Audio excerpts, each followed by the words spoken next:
الله naxariistay waxaa si naxariis darro ah loogu dilay magaalada Buulo Berde Jamiila Cabdullaahi oo dilay ninkii caruurta u dhashay oo iyada qabay. haddaba dilkan ayaa dhacay shalay oo khamiis ahayd iyadoona sida warbixinadu ay sheegayaan si aan naxariis lahayn oo ninkeeda u dilay Jamiila Cabdullaahi oo ahayd hooyo haysata 6 caruur ah. dilkan oo ka dhacay magaalada Buulo Berde ee gobolka Hiiraan ayaan rabaa maanta inaan si toos ah idinkugu baahiyo waxyaabihii dhacay iyo qaabkii wax walba u dhaceen. inta aan bilaabin barnaamijka fadlan daawada haddii ay tahay marka koowaad aad soo booqato channelkeena Xalana Media,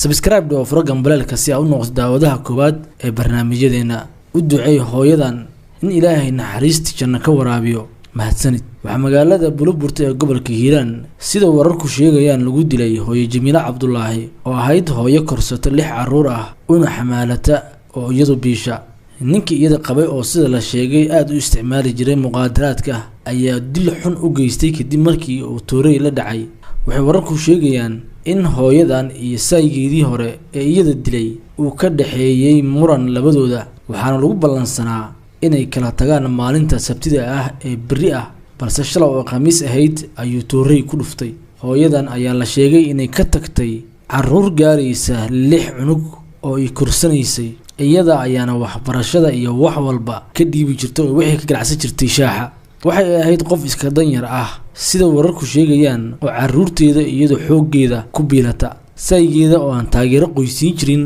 ayaa haddana dhaafsiiyay caruurtaasi hooyadii iyaga dhashay. sanadkan cusub ee 2022 wuxuu nagu soo dhaweeyay dhacdooyin aad u saameeyay Soomaalida kale oo isugu jira dilal kala duwan iyo dhacdooyin kale oo hareeyay dhammaan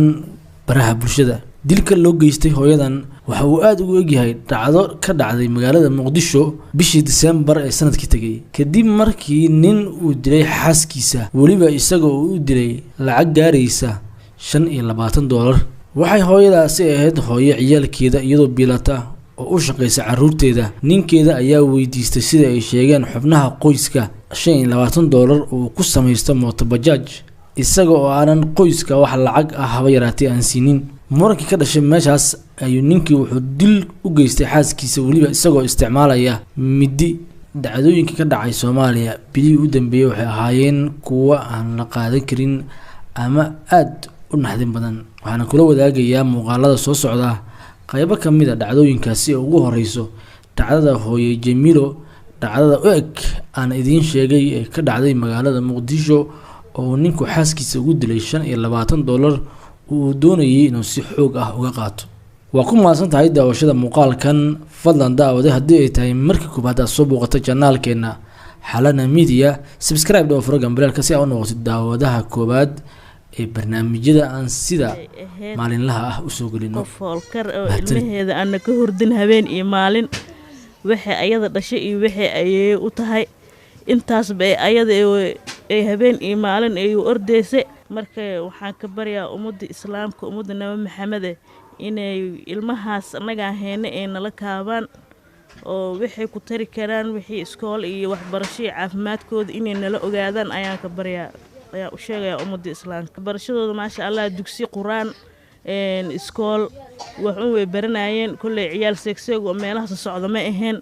adu weela tacaali jirtay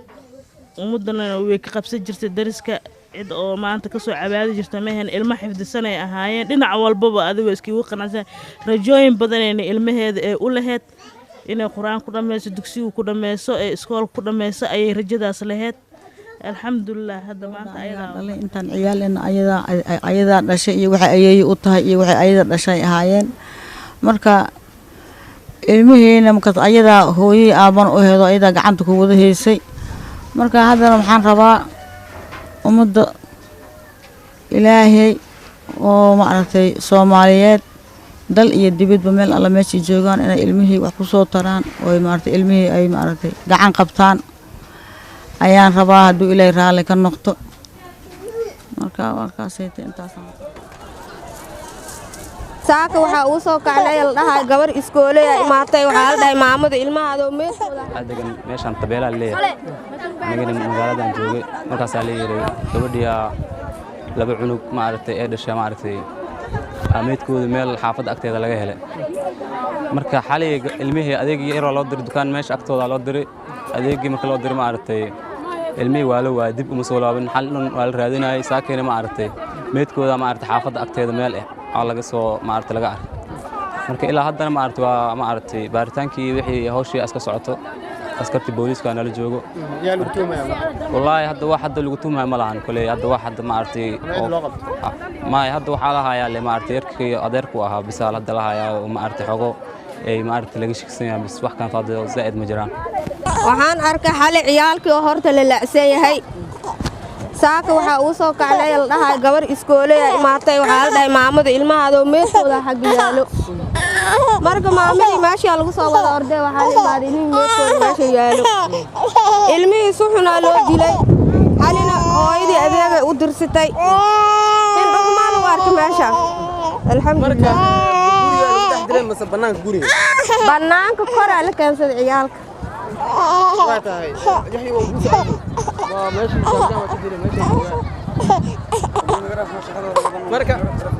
marka hadda sidee waa xaaladdu ilmihiisa ma la qaaday ilmihii hadda guriga loo qaaday ciidamada yaa dilay markay caruurta qof oo hadda oo loo saari karo ma lahan ilmihii hadda baaris lagu haayaa kole alxamdulillah maama ilmaha la dhameeyay waa ogtaa ilmo wax ka waday ahaayeen loo dilay caraalisi ciyaalka gabadha ilkaa laga daadiyay dhacdo la yaab leh oo kana dhacday xaafadda jaamacadda Samsam gaar ahaan degmada Isheek adiga Garas Baaley marka dhacdaas la yaab kale saak ay nagu soo dhacday anigoo jiif ayaa waxa lagu dhahay wiili gabar ayaa la dilay xaafadda ayaa lagu dilay markaan soo baxayna waxa ku imaaday wiili gabar oo yariis oo 7 jir ilaa 5 jir oo yaalaan xaafadda adiga geeskan oo goofka xagiis igu yaalaan ay u imaaday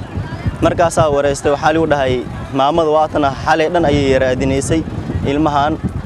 marka xalay cishii camalay waxa u dirsay lagu dhahay saliid iyo jubbo cunto ayada casho uu ka rabtay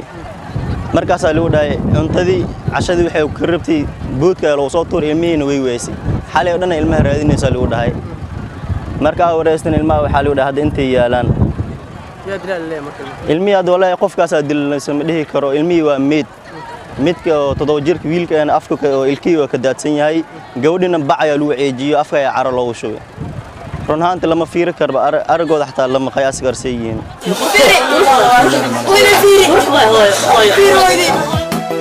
oyo jawaab qora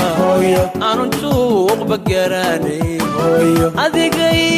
jeclaystay jaqsiyay nas jaharadiisiyo waxaad tahay jirkiisa